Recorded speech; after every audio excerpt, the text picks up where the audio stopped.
You're about to see something most men never see. Not because it's complicated, but because it's quiet. Attraction isn't loud. It's not fireworks and speeches. It's micro-calibrations, a half-second delay before she answers. The way she turns her shoulder a few degrees away to notice whether you lean in or relax back. She rarely says, "I'm testing you," because the tests aren't conscious checklists. They're instinct, deeper than language, searching for alignment between what you say and what your nervous system broadcasts.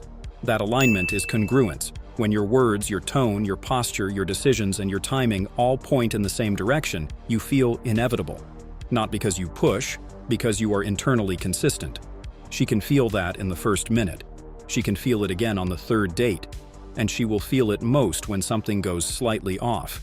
When there's a delay, a distraction, a small pull of friction. Those moments are the silent exams. Pass them and she relaxes. Fail them, and she withdraws without ever writing an explanation. If what you're hearing already shifts how you understand her responses, stay with me until the end. We're just getting started. Congruence is the core of masculine presence. It's when your intent is clear to you and your behavior is an effortless extension of that intent. Your eye contact matches your voice. Your boundaries match your plans tomorrow morning. Your rhythm matches the life you're actually living. When you are congruent, you don't chase compliance, you lead reality. When you are incongruent, you grasp at outcomes. And your grasping leaks in your cadence, your apologies, your eagerness, the way your laugh arrives a beat too early, or your text arrives a beat too late. She won't punish you for that. She will simply feel less safe, less drawn, less inspired to open. Attraction is a co-regulation of nervous systems. She reads you for stability. She tests for it without trying. If any of this hits something inside you, if you can feel where you lost frame in the past, drop your thoughts below. I read every single one. The first test is the test of pace. She slows down or speeds up, and she wants to see if you drift with her current or hold your own rhythm. Maybe her replies are delayed, not to reject you, but to observe your timing. Do you double text to fill the silence, or do you remain steady and respond when you choose? Not when anxiety commands you? In person, she may break eye contact right as the energy builds, a subtle invitation to chase. If you lean in, you've made her the metronome of your energy. If you stay grounded, feet planted, chest open, breath low and slow, you're communicating something different. I am here on my timeline, not rushing to force where this is already going. Practically, you pass this test by letting silence work for you. When she pauses, you don't scramble for a punchline. You let the air thicken for a second, you hold her gaze like a calm sea, and then you continue as if nothing needs to be rescued. Pace is power. Your control of tempo is the difference between appearing needy and feeling inevitable. When you control tempo, you create tension. Tension is what she notices first. The second test is the boundary test. It rarely looks like a confrontation. It looks like a small push past your limit to see if your limits are real. The ask could be light. Stay out later tonight, when you said you had an early morning. Have one more drink, when you told her you keep yourself sharp.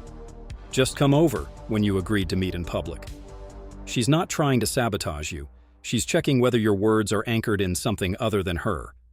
Passing this test does not require a speech. It requires a calm, warm no, delivered with the same tone you'd use to say your own name. Boundaries aren't aggressive. They're simply true. I'm heading out in 10. I keep my mornings sacred. I'm good with water tonight. I'll meet you there at 9. You don't justify, you don't debate, you don't compensate with extra attention. You state, you hold, you smile, and then you pivot back into connection. Congruence isn't rigidity. It's a flexible spine. You can re-engage with humor, with curiosity, with a new plan that still aligns with your values. If what you've heard so far is causing you to re-evaluate your last few dates, don't stop. This part alone will save you years. The third test is the social pressure test. You're congruent alone. Are you congruent when eyes are on you? When a friend joins the conversation, when a server interrupts, when a phone goes off, when an ex appears in a story, your nervous system is suddenly in a new environment. She notices whether your baseline drops or spikes. Do you start performing? Do you become louder, faster, emptier? Or do you slow down, include everyone with a small nod, finish your sentence, and return to her with the same relaxed focus. Passing this test is about social leadership without dominance displays. You acknowledge others without giving your frame away. Micro-behaviors win here. You physically orient yourself to open the circle. You lower your voice instead of raising it. You finish your thought even if you compress it by half a sentence. You don't speak over a server. You return to the thread she cares about with a simple, "as I was saying." It signals that no external variable gets to jerk your attention around. You are present by choice, not by accident. She feels safer with a man who can navigate flow without inflating or collapsing. That safety becomes interest. The fourth test is the scarcity test, and it's a nervous system audit. She wants to know if you are sourcing your value from her attention. She may pull away briefly, get busier, respond with fewer words, or stop feeding the conversation momentum. If you respond by chasing, long paragraphs, frantic compliments, sudden pressure to meet, you've communicated dependence. Scarcity is not pretending you have options. It's living a life so vivid you don't need a hit of validation to feel real. Practically, this looks like ending interactions at their high point, not dragging them. It looks like sticking to your schedule, not syncing your day to reply at light speed to a text that didn't require urgency. It looks like continuing your training, your business, your craft without ostentation. You don't punish her for taking space. You reflect her pace with calm interest. Good week, coffee Thursday, 6:30 near the park. If that works, say yes. If not, suggest another. You're clear, you're concise, you're moving. Congruence here is the visible overlap between your talk about purpose and your calendar. She won't say, "I'm testing your abundance." She'll feel it when you're unmoved by distance. Men who fail this test bargain. Men who pass it set terms and remain kind. The fifth test is the consistency test. Time reveals what charm conceals. Congruence isn't a mood, it's a pattern. Over days and weeks, she observes whether your interest stays warm without turning obsessive, whether your texts remain lean and intentional without becoming cold, whether your logistics match your promises. If you say you prefer real conversations but keep playing the meme ping-pong game for 5 days, you fail. If you say you're selective with your energy and then stay glued to her stories, you fail. If you say you respect her time but show up late twice with a clever excuse, you fail. Pass this with small, repeatable actions. Propose plans with specifics. Confirm once. Show up on time. Keep the first meeting short even if it's going well. Follow through on anything you offer. Don't offer much you can't sustain. Promise less, deliver more. Keep your texting cadence similar from week to week. If you prefer voice notes, use them. If you prefer 2 messages a day, stick to it. Congruence becomes magnetic when she can predict your integrity. That predictability doesn't make you boring. It makes you trustworthy. Trust heightens desire. The sixth test is the emotional heat test. This one filters men more than any other. She adds heat, not hostility, and watches your nervous system. It can be playful teasing that touches your ego, a small critique of something you value, a mood shift you didn't cause, or a minor conflict about plans. She's not seeking drama. She's checking for emotional regulation. Can you take warmth without melting and pressure without cracking? Passing looks like unhurried breathing, stillness through your shoulders, and words that make space instead of defending status. We'll disagree sometimes. I'm still here. Fair point. I missed that. Let's fix it. You're spicy tonight. I like it, but let's keep it useful. You name what's happening without escalating. You keep humor within respect and lead back to solution with a gentle push. The key is to treat the energy as weather. You don't argue with rain. You get an umbrella and keep walking. If she's escalating to see your edges, you let her see them. Calm, strong, unbothered. If you do lose your cool, you repair quickly. I got reactive, that's on me. Clean it, move on. Congruence is not never faltering. It is falter, recover, reinforce. The seventh test is the integrity test. She gives you an effortless chance to posture, exaggerate, or lie. Maybe she asks a question where a white lie would make you look better. Maybe she notices a mismatch between something you said and what your life shows. Maybe she references another woman's interest indirectly to see if you will oversell your options. The temptation to polish your image is strong. Don't take it. Tell the truth with warmth and without apology. I used to say yes to everything. It cost me. Now I choose. I'm not looking for something casual, but I also won't force certainty. We'll see how we feel.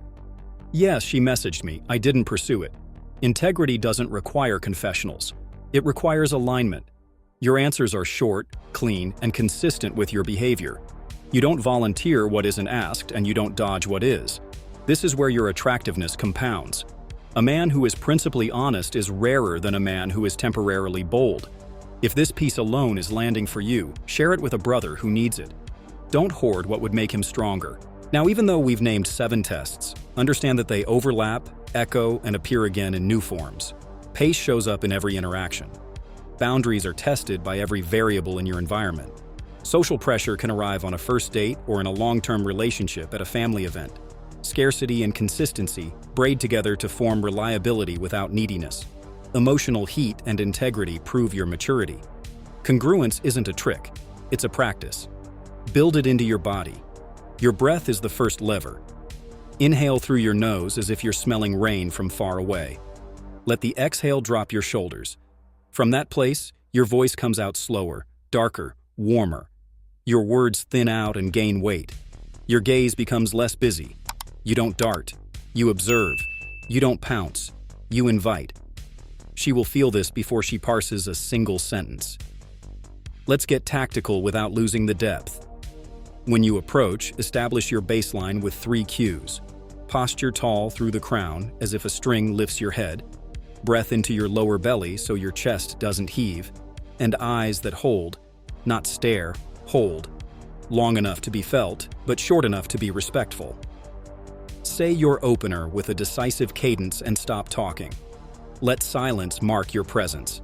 When she tests pace by pausing, don't fill. Nod slowly, take a brief glance away as if considering, return to her eyes, continue. When she tests boundaries with a small push, smile and hold your line in 1 sentence. Then re-engage with a question that matters. When social pressure hits, give small attention to the new element, then return to the thread with, "You were saying." When scarcity appears, end the interaction at the peak. I'm heading out, Thursday, 6:30. If you're in, tell me. When consistency matters, plan your follow-up before you leave so you're not improvising with anxiety later. When emotional heat rises, name the energy and lead it. When integrity is tempted, pick the truth that costs you a little in the moment and pays you trust over time. Precision matters. The angle of your body when she speaks communicates as much as your words. Turn your torso toward her hips, not just your head.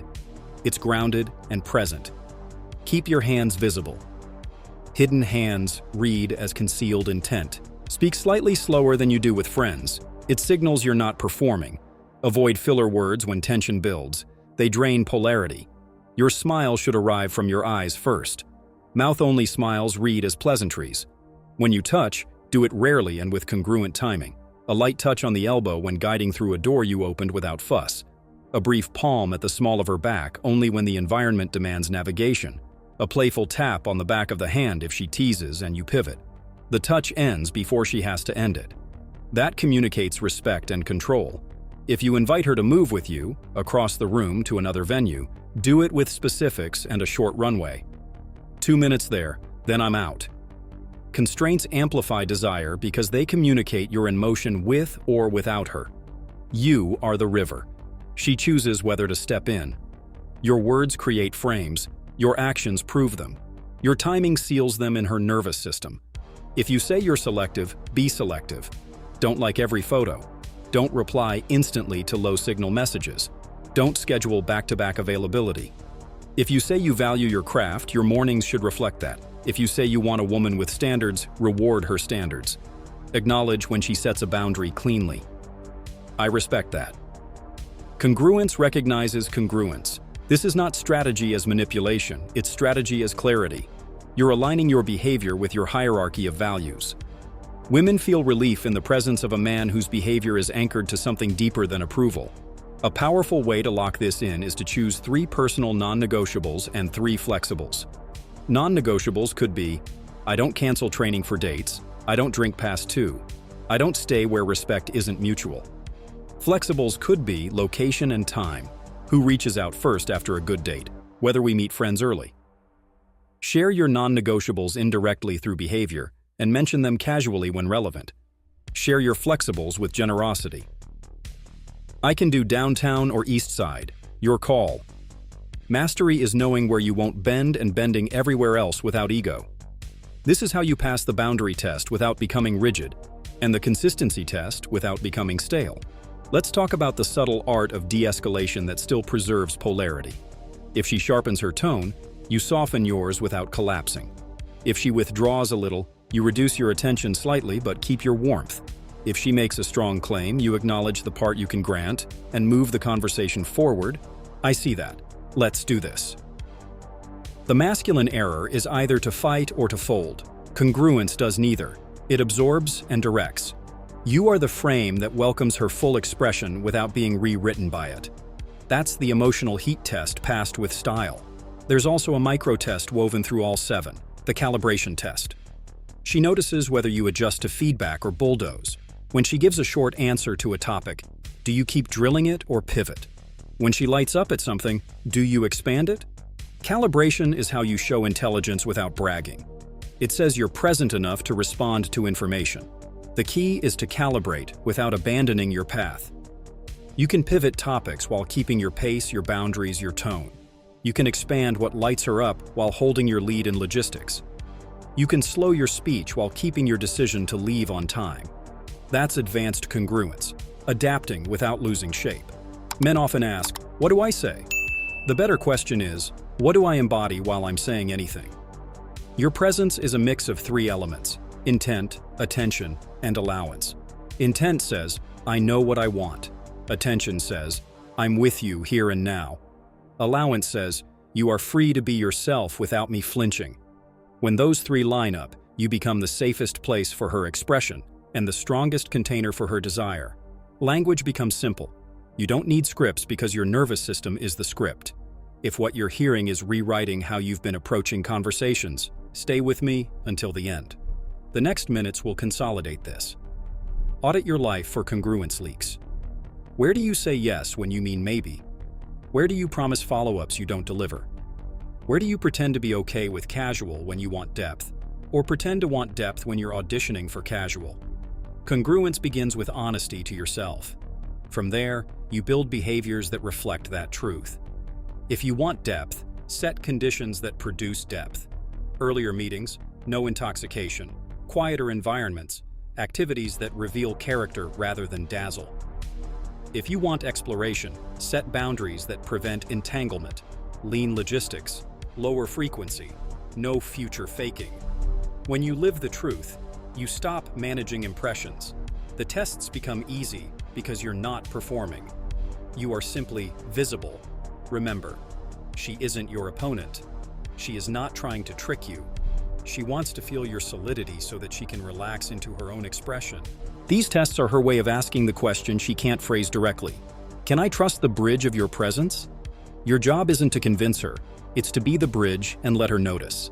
The paradox is that the more you try to pass tests, the more you fail them, because trying centers her. Being centers you. Center yourself with breath, with stillness, with clear decisions. Lead the frame, invite her in, and stay unattached to outcome. That's how attraction feels effortless, because your effort is invested in self-command, not in control of her. If you need a simple protocol, you can practice daily to hardwire this. Use this. Morning promise, micro silence, 1 clean no, 1 maintained plan, 1 honest admission. Morning promise. You write 1 thing you will do that day that aligns with your values and you do it before noon. Micro silence. You practice holding eye contact across 3 breaths in a conversation without rushing to fill space. 1 clean no. You refuse something small that doesn't serve you and you do it with warmth. 1 maintained plan. You keep a decision intact under light social pressure. 1 honest admission. You tell a small truth that would have been easier to polish.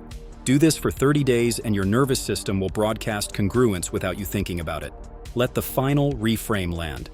She gives 7 congruence tests without saying a word.